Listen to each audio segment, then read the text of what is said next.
This video is brought to you by Privacy.com. It's a great service I've been using that lets you buy things online using virtual cards instead of real ones. It protects your identity and bank information. There's a lot of benefits. For a limited time, my viewers will even get $5 to spend on your first purchase. All you have to do is go to privacy.com/companyman to sign up.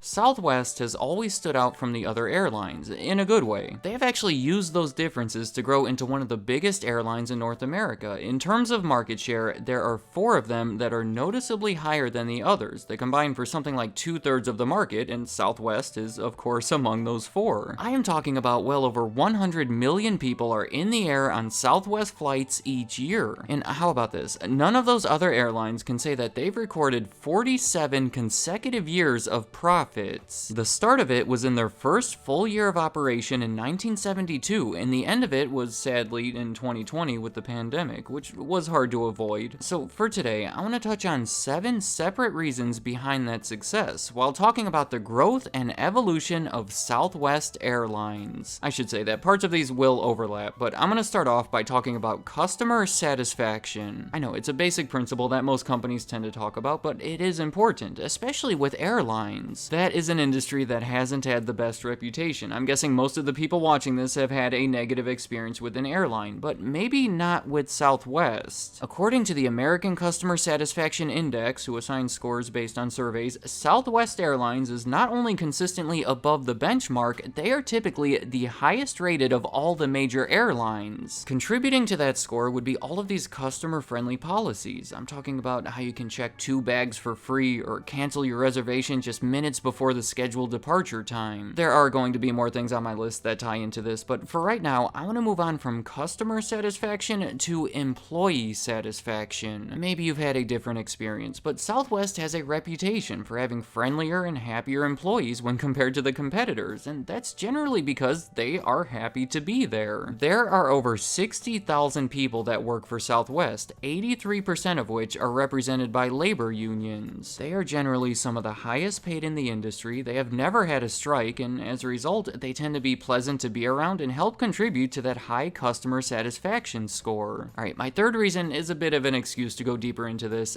Herb Kelleher. He was their co-founder and longtime chairman of the board and CEO. He's the person most responsible for establishing their business model, and an overall just entertaining person. I'm a soft sell guy, and if I catch you on another airline, I'll kill you. In 1967, Herb Kelleher and 2 other guys named Roland King and Lamar Muse wanted to start an airline in Texas. It was a smart idea. The premise was that they would provide flights between Dallas, Houston, and San Antonio. Those cities are positioned in a triangular shape, and each of the 3 sides of the triangle would use its own plane to make the trips. It's also important to mention that at the time, the industry was still heavily regulated by the US government. They were the ones who determined the routes and pricing and everything else for flights between states, so they were pretty much confined to Texas if they wanted to be profitable, and this triangle idea seemed like it had high potential, but it was an unbelievably slow start. It gets a little complicated, but they were granted the rights to fly those routes, but lawsuits from competing airlines prevented anything from happening for over 3 years. Luckily for Southwest Airlines, Herb Kelleher was already a practicing lawyer and fought those cases all the way to the Texas Supreme Court, where they finally had a favorable ruling at the end of 1970. The following year, they raised over $1 million selling promissory notes and basically financed 3 737 jet planes from Boeing. In 1971, they started operations by offering round-trip flights between Dallas and San Antonio and between Dallas and Houston, and then by the end of their first year, they were also offering the flights between San Antonio and Houston, which meant that they had turned their concept into a reality. They were already standing out from the others. I guess you could say that they were kind of an edgy airline, 2 words that you don't often hear together. They were based out of Love Field Airport in Dallas, which was a convenient name for them because they took that word love and ran away with it as their theme. They still have it to this day with their heart logo, and their stock symbol is LUV, but maybe today it's on a lesser scale. In the 1970s, the flight attendants for Southwest would wear these trendy, revealing uniforms. The peanuts they served were called Love Bites. The drinks they served were called Love Potions. It was mostly meant for businessmen flying between those cities, and the whole thing just seemed seemed wild. Lawsuits involving hiring practices and petitions regarding the uniforms helped put an end to that crazy vibe by the early 1980s, and really, a lot of things changed around that time. See, in the 1970s,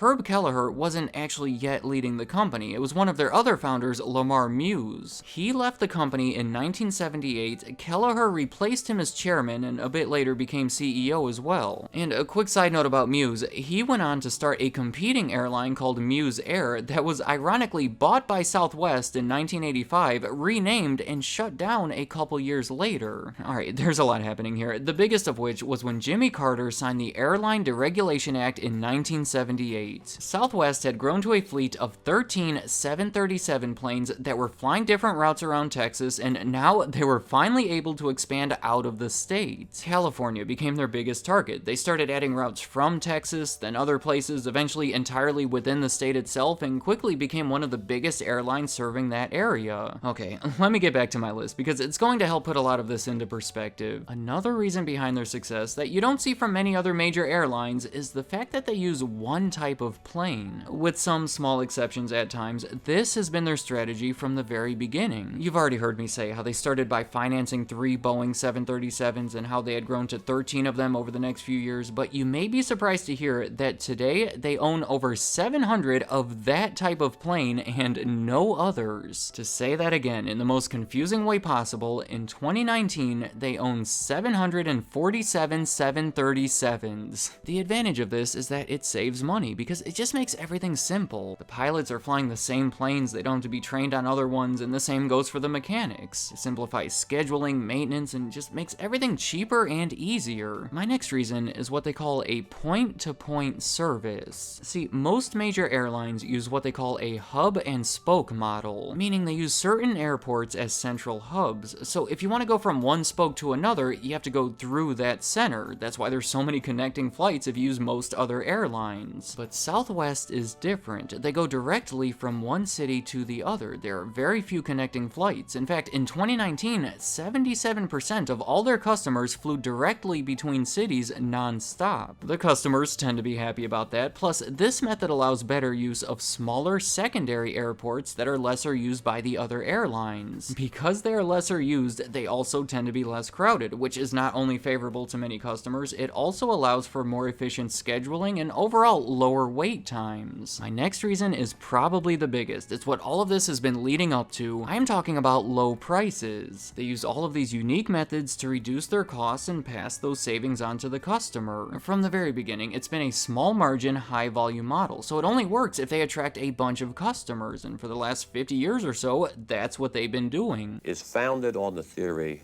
that you charge the lowest possible fare to develop the greatest possible volume. Whenever they've entered a new market, they've basically undercut the existing competitors. I would go so far as to say that air travel today may be significantly pricier if it wasn't for Southwest. A great example of this would be back in the 1980s. When they were pushing to enter that California market, they offered a flight from Oakland to Los Angeles for $19, and of course, nobody was going to compete with that. My final reason behind the success of Southwest Airlines is their fun image. We have already seen a lot of wacky stuff coming from Southwest as far as their edginess early on, their love theme, and pretty much anything from Herb Kelleher is pretty wacky in my opinion. These are not words that are typically used to describe an airline, so it separates them from the others. A couple of other examples that are fun to talk about. In 1973, when they were still confined to Texas, a competitor, Braniff, started offering flights from Dallas to Houston for the outrageously low price of $13. The response of Southwest was to not only lower their price to $13 as well, they also offered a choice where the customer could instead pay twice as much but receive a free bottle of liquor. I mean, that is an airline promotion that I would not expect to see replicated anytime soon. Another one was in 1988, when a law was passed where certain flights couldn't allow smoking. Southwest started serving everybody lollipops instead. That same year, in a promotion with SeaWorld SeaWorld of Texas, they painted one of their planes to look like a killer whale and called it Shamu 1. But possibly, the best example of this would be an arm wrestling match in 1992. This one really seems made up. At the time, Southwest was using a slogan, just plain smart. But you know, plain was spelled in a very clever way. Well, this other company claimed that they were using it first. They said they had the copyright on it, so Southwest should stop using it. It led to this dispute between the two companies that somehow led to this insane arm wrestling match between Herb Kelleher and the other CEO. The event was called Malice in Dallas, and it really had this professional wrestling vibe to it. I recommend watching the whole thing because it is embarrassingly entertaining. Not necessarily the way you would expect a big-time CEO to settle a legal matter, but that's what makes them so unique. So to summarize all of this, I think you'll agree by this point that Southwest is unlike any other major airline. Most of the things that they do differently are designed to either attract customers directly or to save money, which indirectly allows them to lower costs and therefore attract customers. It has allowed them to grow into a consistently profitable leader of their industry. Let me know in the comments, what do you think about Southwest Airlines? Have you been a customer of theirs, and has your experience aligned with the way they've been represented in this video? Or maybe after having watched this video, do you see them differently now? Finally, what do you think of my list? Does it do a good job in explaining why they've been successful, or do you think there's more to it? And any other thoughts you have about Southwest Airlines or anything else I talked about in this video, leave them in the comments. I'd like to hear what you have to say. Today's sponsor is Privacy.com, and you're really going to want to hear about this. You go to the website, create an account, link it to your debit card, and from there you can create virtual cards that generate virtual numbers. Doing that masks your bank information and keeps things secure, which is obviously great, but the coolest feature, I think, would be the spending limits. How many times have you had a bill go up without your consent, or have you ever signed up for something with a free trial or introductory price and forgot to cancel before that price went up? Well, here's how to deal with it. The New York Times is offering $4 a month for a year, but then it goes up to $17. So what I did is generate a virtual card, set a $4 a month spending limit, and use that card to buy my subscription. I felt so clever doing it. Now when they raise the price, it'll be blocked and I'll be notified about it. I think you're going to want to try this out for yourself, and if you sign up now, you will get $5 to spend on your first purchase. I'll admit, I'm getting a little creative here, but if you're a fan of the channel, consider this. I have a Patreon page where I offer early access to all of my videos for, coincidentally,